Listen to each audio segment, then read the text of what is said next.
காசி நகரில் சிவபெருமான் இலிங்க வடிவில் எழுந்தருளியிருந்தார்.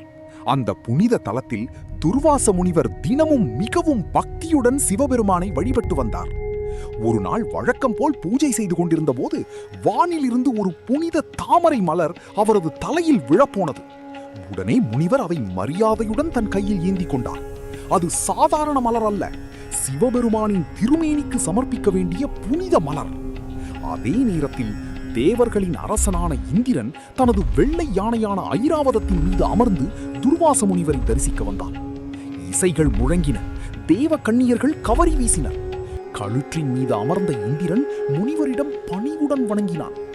துர்வாசர் தன் கையில் இருந்த அந்த புனித தாமரையை ஆசீர்வாதமாக இந்திரனிடம் கொடுத்தார். ஆனால் செல்வத்தின் ஆணவம் அவனது மனதை மறைத்திருந்தது.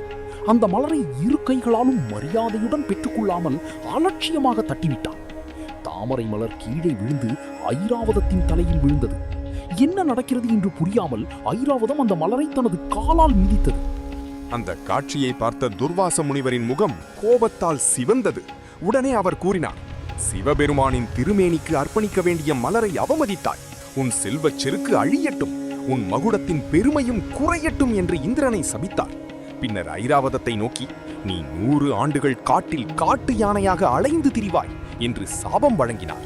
அந்த வார்த்தைகளை கேட்ட இந்திரன் அதிர்ந்து போனான். உடனே முனிவரின் காலில் விழுந்து மன்னிப்பு கேட்டான். தவறு என்னுடையது, என் யானை அறியாமல் செய்தது, அதற்கு கருணை காட்டுங்கள் என்று கண்ணீர் மல்க வேண்டினான். துர்வாச முனிவரின் கோபம் சிறிது தணிந்தது. அவர் கூறினார், 100 ஆண்டுகள் காட்டில் அலைந்த பிறகு சிவபெருமானின் அருளால் உன் யானை மீண்டும் தனது பழைய தெய்வீக உருவத்தை அடையும் என்றார். ஆனால் இந்திரனுக்கு கொடுத்த சாபத்தை மட்டும் திரும்ப பெறவில்லை. சாபத்தின்படி ஐராவதம் உடனே காட்டு யானையாக மாறி 100 ஆண்டுகள் காடுகளிலும் மலைகளிலும் அலைந்து திரிந்தது.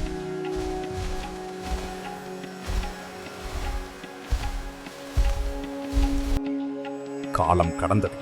இறுதியில் அது கடம்ப வனத்தை அடைந்தது.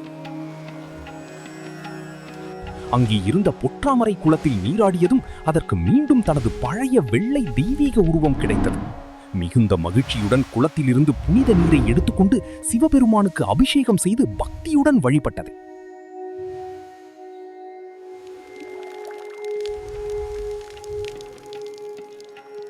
அதன் உண்மையான பக்தியை கண்டு சிவபெருமான் அருளுடன் காட்சி தந்து, உனக்கு என்ன வரம் வேண்டும் என்று கேட்டார். அதற்கு ஐராவதம் பணிவுடன், உங்களை தரிசித்த பிறகு எனக்கு வேறு எந்த குறையும் இல்லை, இருப்பினும் எப்போதும் உங்களை சுமக்கும் பாக்கியம் எனக்கு கிடைக்க வேண்டும் என்று வேண்டியது.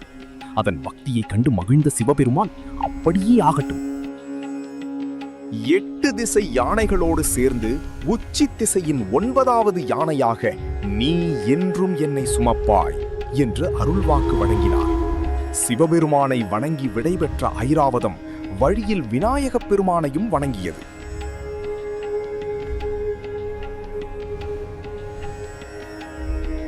இந்த செய்தியை அறிந்த இந்திரன் தனது யானையை மீண்டும் அழைத்து வர தேவர்களை அனுப்பினான். ஆனால் ஐராவதம், நான் பின்னர் வருகிறேன், நீங்கள் முன்னே செல்லுங்கள் என்று கூறிவிட்டு கிழக்கு திசையில் இருந்த இந்திரேச்சுரம் என்னும் சிவத்தலத்தில் தங்கி சிவபெருமானை வழிபட்டது. இன்று அந்த தலத்தில் ஐராவதேச்சுர தீர்த்தமும் ஐராவதேச்சுர கணேசரும் இந்திரேச்சுரம் சிவாலயமும் பக்தர்களுக்கு அருள்பாலிக்கின்றன.